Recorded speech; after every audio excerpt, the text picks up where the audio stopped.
Hello, how are you, my darling? Welcome to today's show. Thank you Have for having me.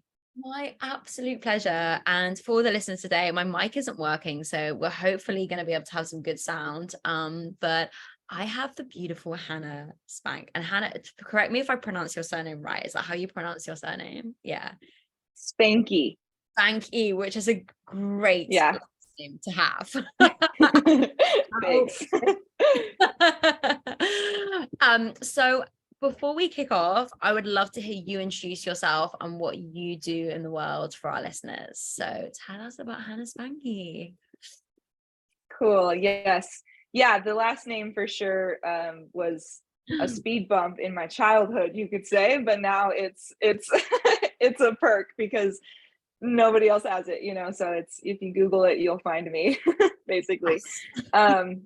Yeah, so what I do with my work now, currently, I'm a somatic attachment therapist. I work with men, women, and couples, and I'm transitioning more towards women now. I've just kind of had this newly ignited passion for helping women, particularly in the realm of sexual healing, sexual trauma, embodiment, that type of work. I'm a licensed authentic tantra practitioner and a clinical sexologist. And so I love that topic and just really helping people navigate it because it's such a part of our holistic human nature and it doesn't typically get treated that way. So that's me as far as Oh, work goes. you just light up when you talk about your like where you work and the areas and the sexology and the clinical stuff that you do. So I just love it. So just a bit of background then, what kind of brought you into kind of heading into you wanting to empower other people in the world of sex? It's an unusual place. This is why you're Mhm. connected, but what inspired you to get into this area? Yeah, so like a bunch of things come to mind to answer that question, all from kind of like different levels, different angles. Because when I look back on like my whole entire life, I can see the thread starting from a long, long, long time ago. Like I remember being 10 years old and I came across this show on TV. I don't know if it was everywhere in the world, but in America at least, it was called something I think along the lines of like Sex Talk with Dr. Sue or Sex with Dr. Sue or something. And it was this old lady. She had to be like 70 years old. Really cute, really funny. And it was like on a reality show kind of TV station, middle of the day, talking about sex. And it was like a phone in conversation where somebody would call in and then she would answer their questions.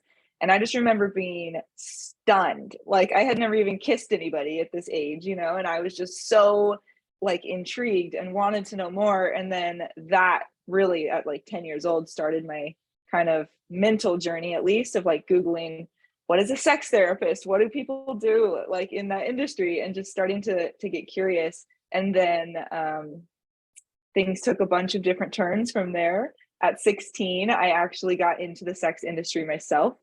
And I was in it for almost 8 years, about 7.5 years. And I really some of it dabbled and some of it really hung out in like almost every single area that you could think of in the whole entire industry. Stripping, prostitution, escorting. I did porn for a week. It was not my favorite part of it. But I mean, yeah. So I did a lot of different things in that industry. And I had a number of different things that all kind of cascaded in my life about 4.5 years ago that it's what I consider like my spiritual awakening. It was a massive, just like, what's the word? Like a whistleblower moment of myself in my own life. It was a very like hard to describe type of chapter for me where everything was just being brought to my awareness for the first time. I was seeing things from a light that I had never seen them before about how I was living my life for the last almost decade at that point. And realizing how actually disempowered I was at that point in time after really selling myself on the idea that it was quite the opposite. I believed for a long time that I was so self-empowered doing that kind of work that I was doing. And then it was like the house of cards crumbled, it all fell apart, and I could see through the veil finally. And then that really started me on my own personal healing journey. And it just illuminated a lot around how sex and sexuality, which is a piece of every single adult's life, like there's no getting around that. If you are a human on earth, you came from sex, you know, like that's why we're here. And so it really just illuminated to me how, what's the word, tricky, how tainted it can become in our lives, and how it can be something that we really create suffering from when it doesn't have to be that way. For me, it was in a very specific, unique way, being on that kind of extreme. Most people that I work with are not coming from the sex industry themselves, but you know, maybe they're out at the bar every weekend going home with a different guy, or it's a guy who serial dates and then can't commit, doesn't understand why. And so like all of these different ways that sexuality and connection shows up for people in a dysfunctional way, I started to really see it clearly for myself, healing through it, working through it. And then I realized, wow, this is something that we all need help with. And then that really continued me into my work now. Oh, okay. Well, thank you That was a lot. all of that. That was a lot, but a lot of like exciting, what an exciting life you've had. I mean, that's you look so young and so fresh, and yet you seem to have lived like 9 lives. Right. So wow. Okay, so you mentioned obviously the spiritual awakening in your words. Was there a catalyst moment? I know we all talk about this and everyone has their own experience, but when you realized like this isn't for me anymore, you know, what did you have that moment in your life? Yeah. So in short, it was a massive, like maybe my first massive experience of grief. I had lost one family member up until this point, which was a couple years before this point that I'm talking about. But because of the way I was living my life, a lot of drinking, a lot of smoking weed, just really dissociated in a lot of ways, I was devastated by it, but it didn't like completely break me in the way that this loss then did. And so going through that, it was the first time I had ever experienced pain that I was aware of. I was experiencing pain and I didn't want to drink or I didn't want to smoke weed. It was like so painful that something shifted. Like I couldn't stand the thought of dissociating from it, if that makes sense. It's hard to describe, but I was so shattered by this event in my life that it was like inevitably, no matter what, when I came back together, I was going to be different than I was before. And so that was the first, I would say, major catalyst in the kind of cascade of things that happened from there. Oh my gosh. So like throughout those 8 years then that you were working in the sex industry, and correct me if that's not the best term to say it, you know, did you enjoy any part? That was there any parts that you enjoyed while you were in that industry? Yeah, so I've been asked this question a lot by friends, by people in my life, by on these kinds of conversations. No, it's a fair question for sure. And the only thing, like digging my deepest in my memory, the only thing that I would ever consider like fun or that I could look back on and be like, oh, that was a good time, was in the very beginning when I worked in the actual strip club, which I worked for about 3 years in that environment, was just the performance aspect of like, it felt like a little mini concert every time you got on the stage, you know? So like the performance aspect of it and the fact that literal fitness was like built into me getting paid and working out all day long.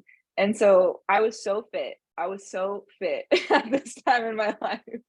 And it was something that was just built into my work that yeah, that was really the only thing I could ever think of as far as something that I enjoyed was that piece, Wow. which So is kind of funny. for gym membership, yoga, you were so Right. Yeah. wow. And did you see yourself at the time like being in that area for like the rest of your life? Like where did you see yourself going? Or did you see yourself going anywhere? I suppose Yeah. is the first question. Yeah. So definitely not. There was like an awareness I had as soon as I started in that kind of an environment where I knew that like this is obviously something with a time limit on, you know, this is not a career with longevity. You're not gonna, you know, that's why you don't see 50-year-old strippers, you know, or older, because it's not a career that can go that way. And so And it wasn't something that I wanted to do. You know, it was always part of me staying in it as long as I did was me telling myself that it was temporary. And so it was something I always saw as temporary. I'm actually not surprised because it's all been part of my path, but a little bit surprised, I guess we could say, at how long it actually was a part of my life. Because it really was always supposed to be, quote unquote, supposed to be something that was super short term. And then, you know, just like so many other women in that industry, I got caught up in it. And then I stayed and I stayed and I stayed and I stayed. And the one time that I thought that it was going to be something longer term than I had originally planned was with that week of porn. I went to Vegas and I had this idea that if I could just like get in the industry and make it big time, that I would do that as fast as possible and then transition out of filming so that then I could have some like porn empire or something like that. So it was always this entrepreneurial drive. I was just doing it in the wrong place, basically. Wow. Babe, your expansive mind is insane though.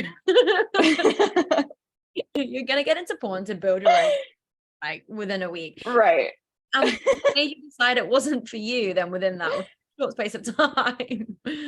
Yeah. So I just had all these ideas of what it would be like. And then when I actually experienced what it was like, and this was just like the tip of the iceberg, you know, because people are in that industry for a long time doing a lot of different things that I didn't experience in that week.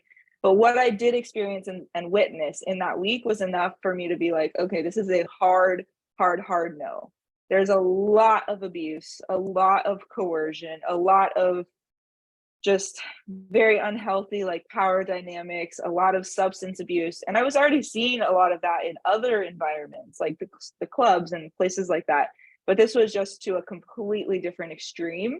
And it was so obvious in my face that week that I was like, okay, this was something I wanted to dip my toe in the water to check it out, and I'm completely clear that I am not coming back. Wow, that takes a lot of courage, you know, like that is. And then when you exited the week period in the porn industry, did you go back to what you were doing before, or then you like made Yeah. the decision to, oh, wow. And then how far into your Yeah. journey did you then decide that you were moving away from this? Like after the Yeah. So it was around the 7-year mark. So the first experience I ever had was at 16. I was very, very young. And then I didn't do anything for a year or two. And then I got into like house stripping, where they send people to like bachelor parties and that type of thing. Because I was underage, I was under 18, and I had a fake ID. And so I was able to work for that type of a company because all they needed was an ID. And so did that very briefly. And then once I was actually old enough, I started at a club. I was in the club life. I had like a main home club, that's what you would call it. But I traveled around. I worked at different places for about 3 years. And about halfway through those 3 years, I started seeing clients privately outside of the club. And then by the time that 3 years was up, really the environment had just taken a toll on me. The other women that I was working with, the environment itself, the customers, even just the employees, like the DJ and the bouncer, like the quality of people inside of that building are just not the people that I actually wanted to be around. And so I eventually completely left the club, and it was like I took my like golden goose egg clients from the club and just saw them outside exclusively from that point on. And that's what I did for the last 4 years of my time in the industry.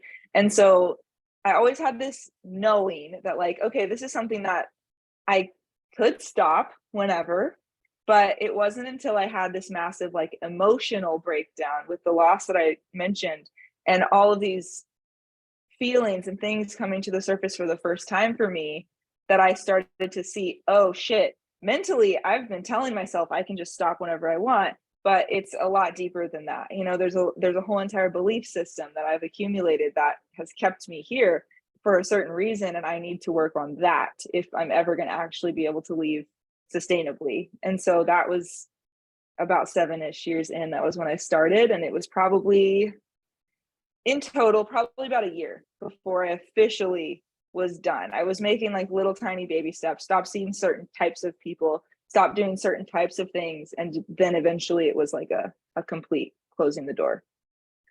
Wow. And did you know what you wanted to do next?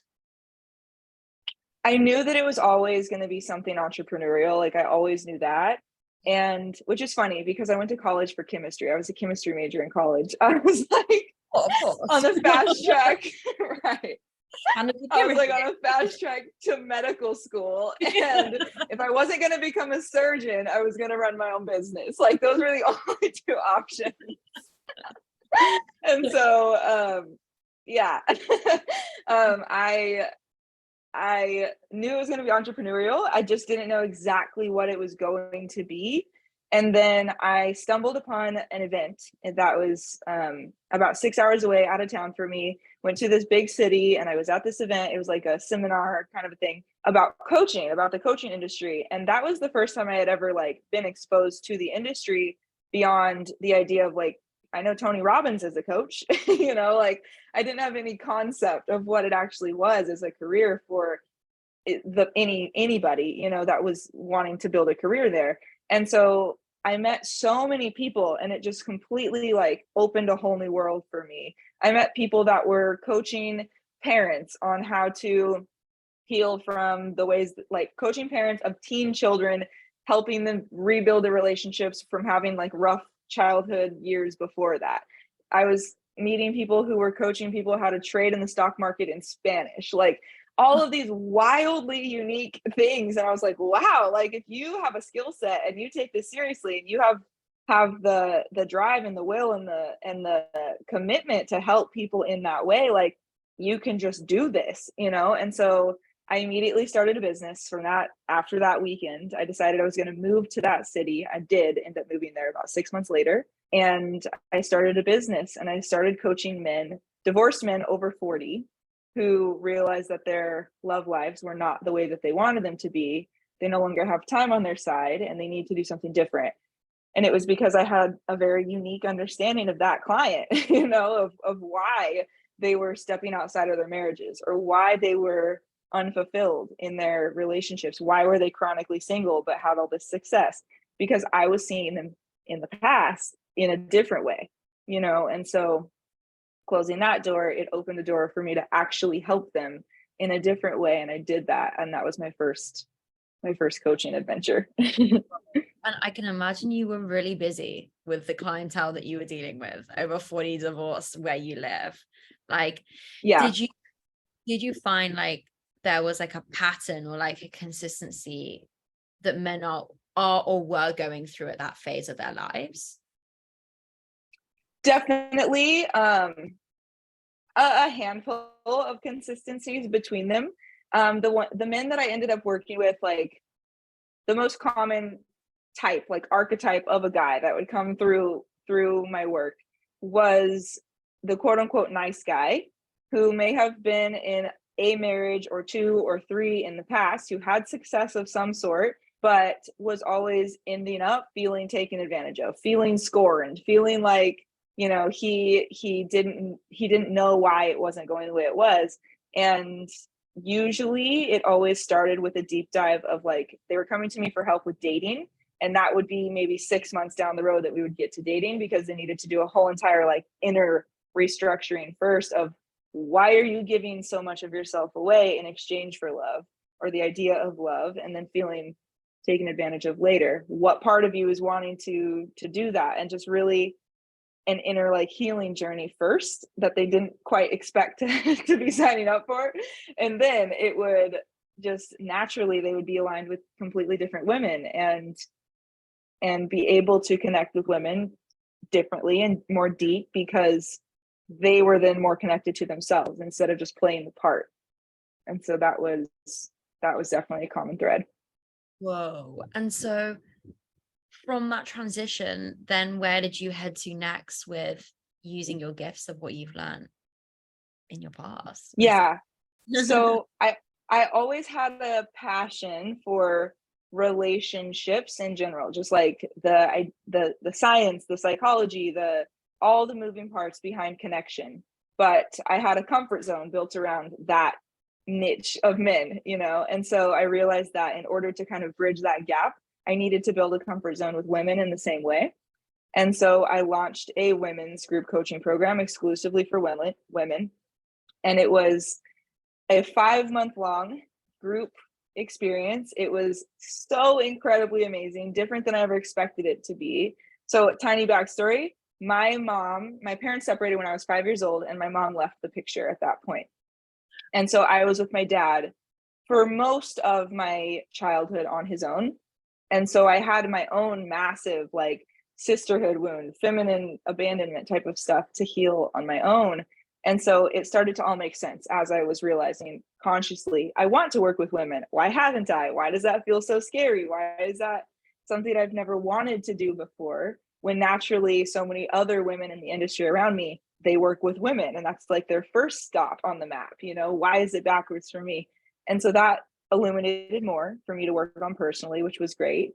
And then working with women really, really was a healing experience for me and for them both.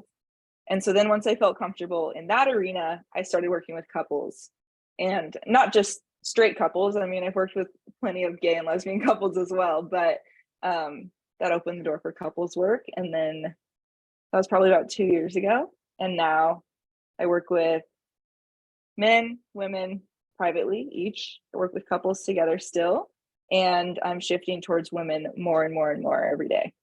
Wow. So that is so empowering that you realized and worked so closely on your own, like sister wounds and your own female wounds. And now that you want to focus more on women, like what is it? Why? Yeah. So to work with women. Yeah. So it's been like this is the most real-time answer, like the most real-time question that we've gone through so far, where it feels like this is like what I'm actively going through right now in my own mind as I'm saying it out loud to you, is like on the last couple months, I've had massive realizations, massive breakthroughs about my own deeply unconscious, because I've never seen it until now, of like these little tiny remnants, these little last pieces of, I guess, disempowerment, this kind of like victim story around needing men in some capacity to be able to survive or something like that. Like on the deepest level, believing that. And so I've always had this unconscious drive to just like keep myself available to men. You know, I was raised by a single dad, spent almost a decade in the sex industry where men were the only client. And then that was my intro into the work that I do now. And so the idea of like shutting men out, I finally had a breakthrough a couple months ago, like, oh shit, that's been a thing that I've avoided because of all of this deeper stuff around it, you know, this deep-seated like dependency almost. And so it just feels like this massive personal shift, like a reclamation almost of like, I am amazing at what I do. I do want to serve women in this way. And it's safe and it's okay for me to want to do that exclusively without needing to keep the door open to anybody other than who I actually really want to work with. Oh, I've got chills just hearing you say that. Wow. And so now for you, what do you feel like it looks like for Hannah? Like, what does this next chapter look like for you in your career? I hate the word career, in your gifts, I suppose. yeah In my unfolding. So it's really a to be decided kind of a thing right now, because there's a massive transition energy in the air. I think just in general, we're starting spring, you know, a lot of things are changing. But for me personally, I'm about to move across the country by myself. I am obviously having these shifts around my work.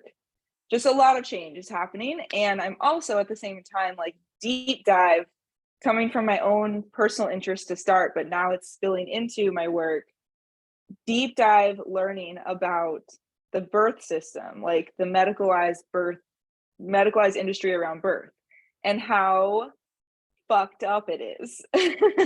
And so there's like this whole movement around free birth and really like women like reclaiming their power in birth, versus what we're taught, culturally. And you see movies, the women's like, ah, screaming as she gets rolled into the hospital in a wheelchair. Like, it's this totally disempowering experience that we're raised to have it, like, to believe that it is, but it's absolutely the opposite. And so learning about all of the it's really getting me crazy every day. Like, I learn more and more about all the different interventions, all the different medical, like, truly sabotages that take place in a traditional hospital setting, or traditional, even midwives at a home birth. If they're a licensed regulated medical midwife, there's so much intervention and sabotage that's basically the woman's power is being taken away throughout the entire process of something that is so sacred and by design safe for her body to do. And so I don't feel like it's now, like today or tomorrow, but I definitely feel it coming later on this year.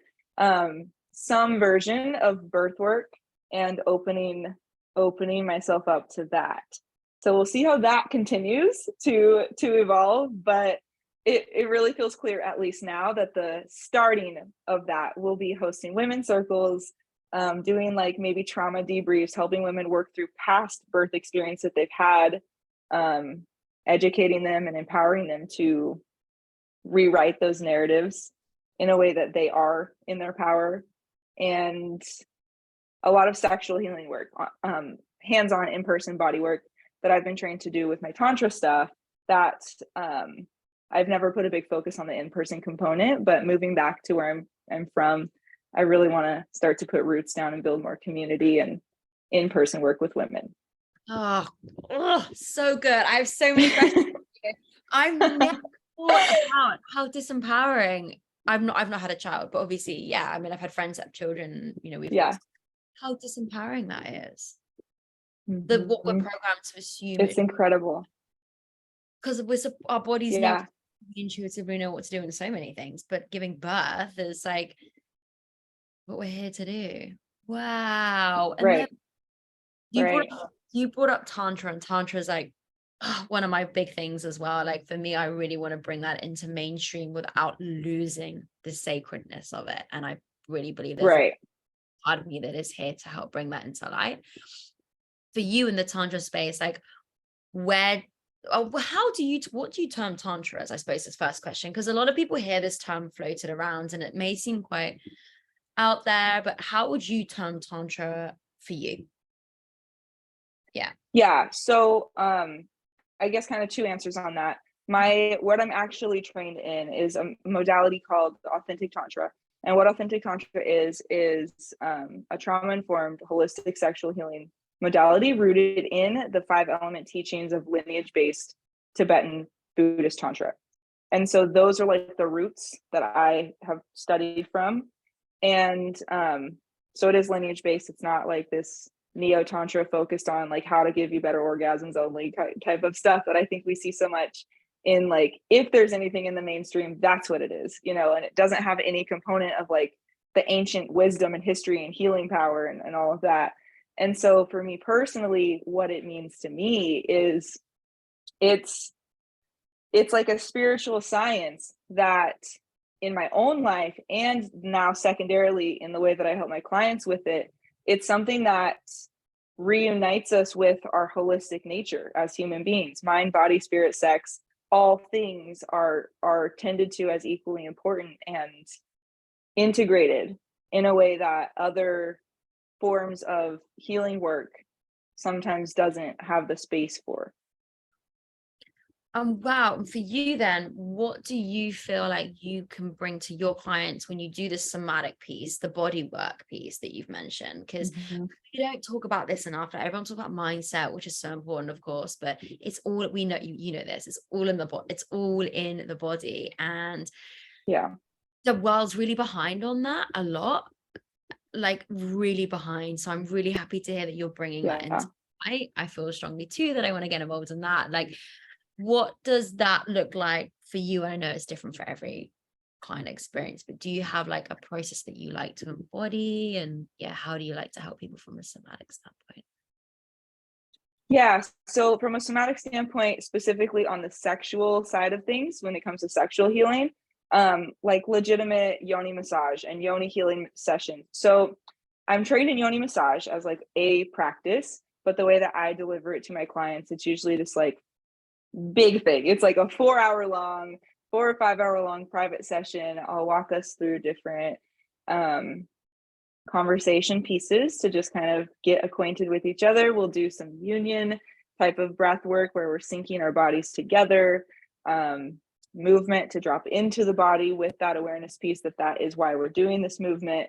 I'll guide us through some meditations, and ultimately getting onto an actual table and like me doing a full-blown yoni massage. And the purpose, it could be for different reasons: healing from sexual trauma, healing from birth trauma, cesarean scars, like different things that are just muffled, they're just like pushed to the side. We just keep on going on with life, and it's never truly tended to. And even if trauma isn't like the conscious goal of the session, I find that there's always a massive like clearing and healing experience, because especially as women, being tended to in a way that doesn't have a sexual agenda, that doesn't have like a goal, or there's no expectation, she doesn't need to please anybody in this experience, can fully surrender and actually receive something that is meant to be healing and supportive, and bringing this, what's the word?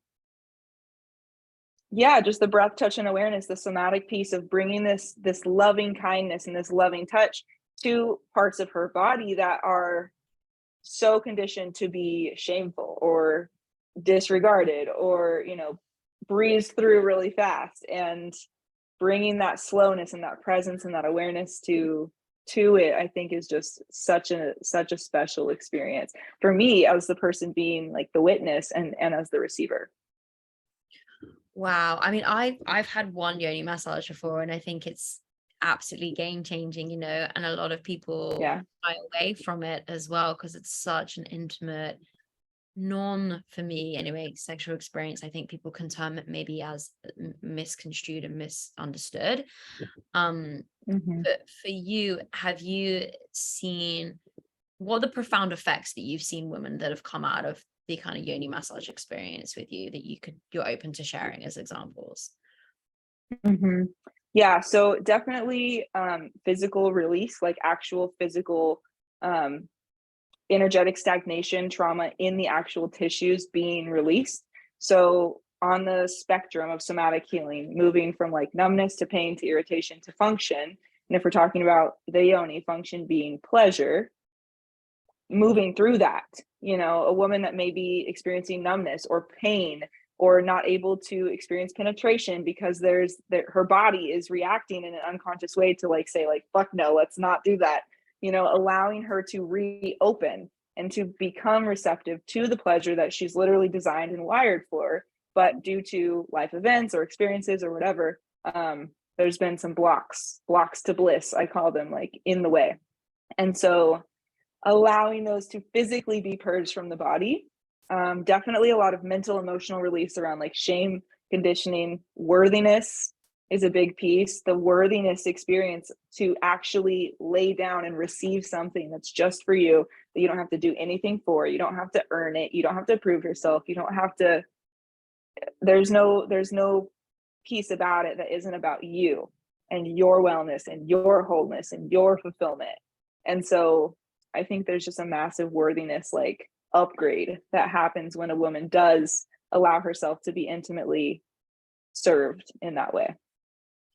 Oh, it's so powerful. I wish everyone had access to this. Everyone could embody it, and it was seen as the normal and the standard. And I know for you also are a huge advocate for kind of, in your words, sex education for women, or for that kind of area. Like, do you mind kind of sharing a bit more around how you feel that piece fits into your work as well?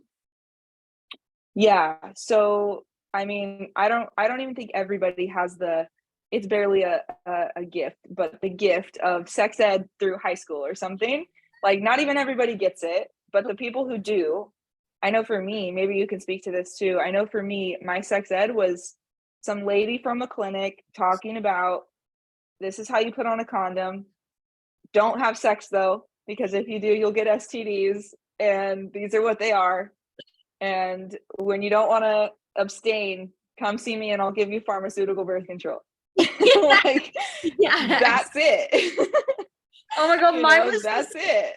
Mine was the same. We got taught, I went to an all girls school. I went to a few schools, but one of my all girls schools, we got taught about periods at a young age. We got taught about how the women's body works at a minimal, like I'm still learning now, like hormones and things. And then, my mixed school, we got given a banana, and a condom. And I think it was about half an hour, the whole sex education. Yeah. Right. And then we all left them. We all left and we were looking at guys like, oh, like we put that, like, oh, cool. Like it was insane. And then off you go, have fun. Just don't. Right. Have fun, but don't. And then if you come to me, I'm probably going to shame you in some way as well and have to let everybody know that there's an STI going around college or school. And Yep. Wow. Yeah. So what? So it's horrible. It's horrible. And so there's that. And then unfortunately, porn and just pornish things tend to be like people, and this statistic on like, would you consider porn your first exposure to like sex education? The number of people that say yes to that continues to get bigger and bigger and bigger as you get younger. And so like, for example, somebody in their 50s or 60s, they might not say yes to that, but somebody in their 20s or even 16 right now in this day and age would more than likely, like over 50%, say yes to that. And so this like super unfortunate turn of events has porn being like the leading sex education, which it's absolutely not for most young girls and boys. And if I can say anything about it, it's that porn is male centric. It is focused on his orgasm. It's focused on the cum shot. It's focused on that. And then everything that she's doing, even if it seems like it's about her pleasure, it's a performance. It's not about her actually being in her body. It's about what does her body do for the show, And so there is this super deeply internalized piece that I see from women that I saw in myself for sure that I have had to work through is like, what am I supposed to sound like? What am I supposed to do? What am I supposed to move like? I should come. Why am I not coming faster? Why am I like all of these judgments based on performing for their partner, essentially, even though that's not consciously what we're thinking, maybe it is, but it's like such a deep-seated thing at this point that there is most of the time, no real focus on what is she actually experiencing? What does she actually want? What is she actually feeling?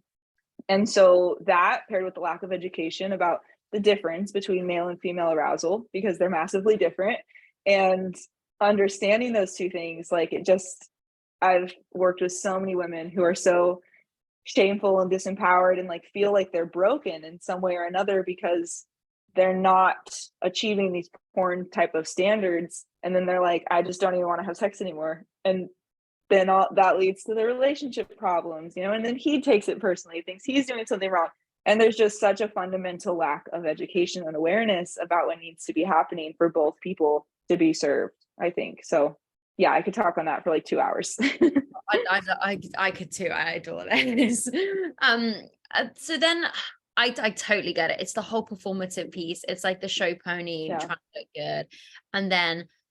But then equally, a guy doesn't know what a guy doesn't know. So it's like these two different people, or two women, two men, whatever gender, if you term yourself as gender, are doing. No one knows. It's kind of like this sort of full circle thing. And then I found for me, I started Tantra in August, and I actually got intimidated around who I wanted to practice it with, because it's finding people that are open to it, have the patience. Like you said, it's not a quick bam penetration come. That works, and sometimes, of course, there's nothing wrong with that if you feel you want to do that. But sometimes you can go on for like 12 hours, in the Tantra energy, and it's so good.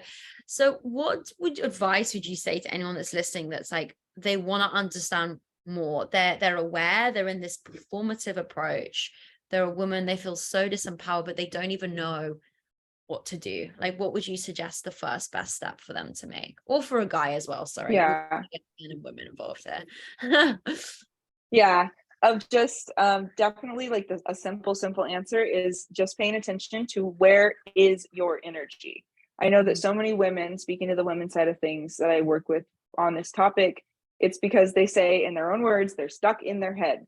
And so like that is where their energy is. You know, it's not in their body. It's not in their yoni. It's not in their genitals. It's not where they're feeling sensation. It's where they're narrating what's going on and what's going wrong and what should be going on and why they're not doing it right and all of this shit.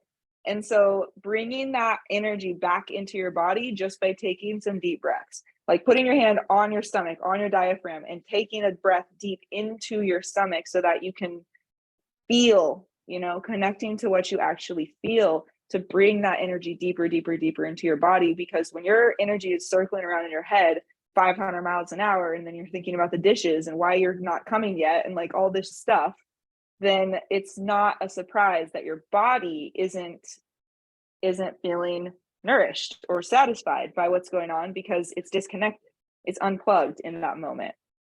And so bringing your awareness back into your body definitely is a number one. And then for men, just it's almost the opposite a little bit of like their focus can be more easily, I've noticed, solely on what they're feeling, that they may get a little bit disconnected from her and the energetic connection. And I know what you're speaking to with the tantra stuff, like these long drawn out experiences, that can't happen if both people aren't attuned to what's going on with the other person. Like you have to be energetically present. And if you're just thinking about, oh, I'm about to come, like you're not as present as you could be, you know? And so again, tapping into your breath, using your breath to soothe your nervous system, to slow things down so that you can be in your body and be present in the room at the same time. Yeah, I think that's such powerful advice. Thank you for sharing that. Seriously, like I think for men and women as well, it's women's intuition is just everything. And I think when we're out of our body and our heads sexually, I mean, our intuition isn't going to be probably very strong in that essence either, potentially anyway. Yeah. Okay. Wow, so much. So where can we, if anyone's listening, they want to work with you or they want to reach out to you more, where can we find you? And you're moving as well, but where can we find you online, obviously? Yes. Yeah. So Hannah Spanke, HANNAH, and then SPANKE is my username on pretty much anything. You can find me on Instagram. I would consider Instagram like my home on the internet. It's where you can stay the most connected to me, but also on TikTok. Occasionally I pop up there. So TikTok, Instagram, and hannahspanke.com as well. My website is currently being rebuilt, but if you go to hannahspanke.com, you can put your name on the emailing list and sign up if you are interested in staying connected. And then if you're interested in anything I have coming up, I do have a couples retreat coming up in May in Hawaii that I'm very, very excited about. There are 4 spaces left for couples and of any sexual orientation. And that can be found at hannahspanke.com/couples retreat Hawaii, in case you want to check that out. Amazing. Well, I'll put everything in the show notes, but I'm excited to, I love Hawaii is so good. I love Hawaii. I love it. I'm going to Hawaii in May. It's the time to go. It's the time to go, honey. So it's couples only. You can't go as a single person. So actually, it's funny you ask, because this is the first time I've said anything about this to anybody other than in my own head.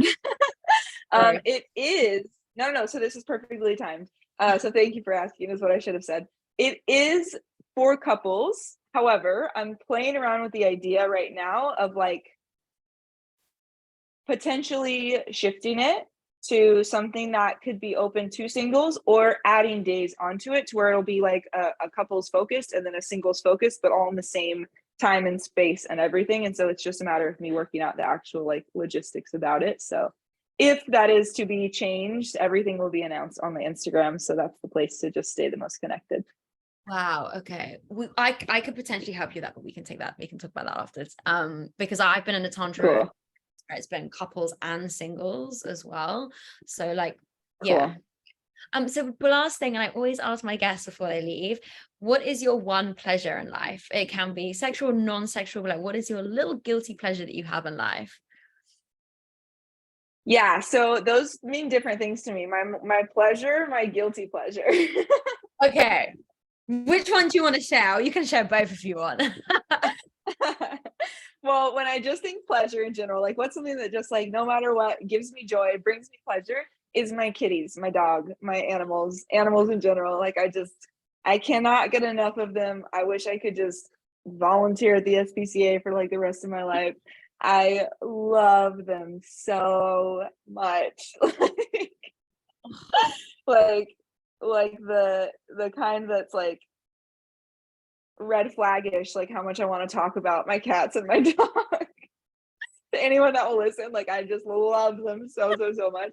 And so there's that. And then guilty pleasure. This is different than what I thought I would say, but I've sometimes I let myself slip a little bit with my diet every once in a while. And hot Cheetos. Oh, they're so horrible, so horrible. You should not eat them, but I will say that's my guilty pleasure. I just love the hot Cheetos every once in a while. I'm so English right now, but what is a hot Cheeto? It's like that is so funny. It's like it's a chip. It's a brand of chips, but they're like really spicy and they have like a bunch of horrible shit in them. Like you shouldn't eat them probably ever. But that's like my one like oh, nice. they have like I don't even know. I know that they're flammable, so I've heard like legitimately, which is probably not the best to ingest. But yeah, hot Cheetos are my weakness every once in a while. If it works for you, it works for you. Like whatever does you. Oh my gosh. Wow. Well, thank you so much for joining today. It's been like such a pleasure to have you on. Like, and I'll share everything for the audience in the show notes. And yeah, reach out to Hannah. She's a beautiful human and doing so many amazing things in the world. So thank you for joining me today. Awesome. Thank you so much for having me. I really enjoyed it. Oh, my pleasure, honey. Thank you.